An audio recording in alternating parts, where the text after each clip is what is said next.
Saya Nadia Ardiwinata dalam Standpoint, membaca pesan di balik peristiwa. Lewis Carroll mengungkapkan, "If you don't know where you are going, any road will take you there." Jika Anda tidak tahu kemana Anda akan menuju, maka jalan apapun akan membawa Anda ke sana.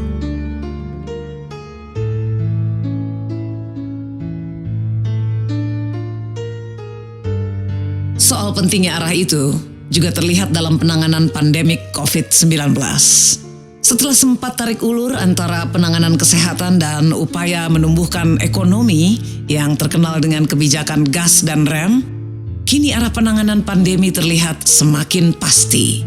Terutama setelah Satgas COVID-19 menyatakan bahwa pandemi virus corona di Indonesia sudah masuk ke dalam kondisi darurat, di mana keterisian tempat tidur dengan ICU dan isolasi sudah melebihi 70%, bahkan ada yang mencapai 110%. Kondisi yang oleh juru bicara Satgas COVID-19 Wiku Adhisa Smito disebut sebagai alarm bahwa kondisi pandemi di Indonesia sudah darurat. Belum lagi rasio kasus positif terhadap jumlah tes atau positivity rate sebesar 30,37% yang menggambarkan bahwa 1 dari setiap 3 orang yang dites positif terinfeksi virus corona. Karena itulah mulai tanggal 11 hingga 25 Januari 2021 pemerintah melakukan pembatasan kegiatan secara ketat selama 2 minggu di wilayah Jawa dan Bali. Sehingga alarm bahaya pada satu sisi bisa juga berarti berkah karena memberi kepastian arah. Mengingat definiteness of purpose is the starting point of all achievement, kata Clement Stone. Kepastian tujuan adalah titik awal bagi semua pencapaian. Dan kata Ken Blanchard, knowing where you are going is the first step to getting there. Mengetahui tujuan Anda adalah langkah pertama untuk sampai ke sana. Jadi, mari kita doakan saja semoga kegawatan situasi sekarang ini menjadi tanda akan berakhirnya penantian panjang kita menuju ke kehidupan normal pasca pandemi. Karena sebuah pepatah gurun berbunyi, bagian paling gelap di malam hari adalah sesaat menjelang fajar merekah.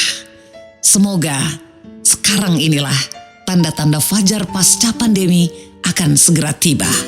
Amin.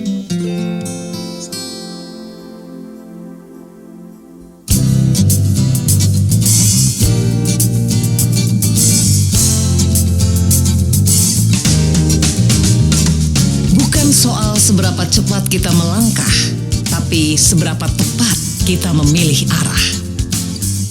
Kata Mark Manson, penulis buku Sebuah Seni untuk Bersikap Bodoh Amat, satu-satunya kekurangan dalam hidup adalah waktu.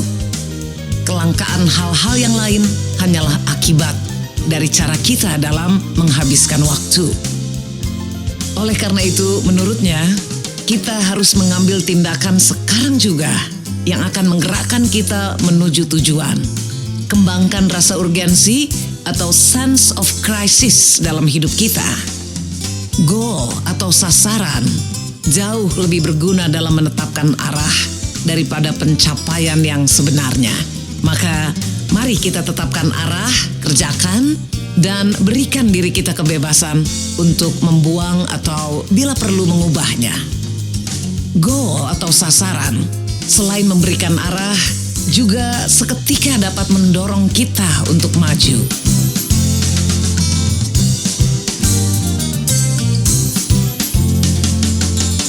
Tapi bagaimanakah cara menetapkan tujuan dalam kehidupan pribadi kita masing-masing?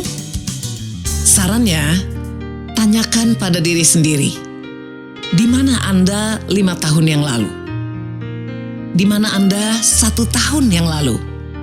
Di mana Anda sekarang? Di manakah Anda ingin berada dalam 1 tahun mendatang? Di manakah Anda ingin berada pada 5 tahun yang akan datang? Kemudian, Manson mengingatkan, cara terbaik untuk mencapai tujuan bukanlah melalui kemauan atau ketabahan semata, tetapi dengan menciptakan kebiasaan dan lingkungan keadaan yang membuat tujuan menjadi tak terelakkan lagi. Oleh karena itu, mari jadikan kebiasaan kecil sebagai bagian dari kepribadian kita. Ikatkan kebiasaan itu langsung ke jiwa. Jangan katakan, saya sedang mencoba, tetapi katakan pada pikiran kita bahwa saya melakukannya secara teratur. Seperti ketika saya menyikat gigi. Ini adalah bagian dari kepribadian kita. Selain itu, tujuannya harus bermakna bagi kita. Ketika tujuan dari satu tindakan sudah jelas bagi kita, maka niat untuk mencapainya akan menjadi otomatis.